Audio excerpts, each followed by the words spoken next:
O que fazer se o seu filho range os dentes? Se ele tem bruxismo, leve-o direto ao dentista, porque existem várias soluções para que não aconteça o desgaste dos dentes.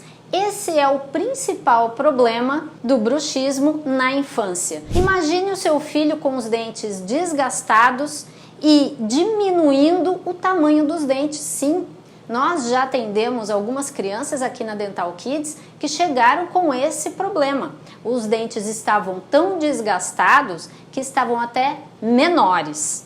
E a mãe só observou quando isso já estava num estágio mais grave, mais avançado. Portanto, evite que isso aconteça e leve o seu filho para uma consulta e provavelmente um tratamento.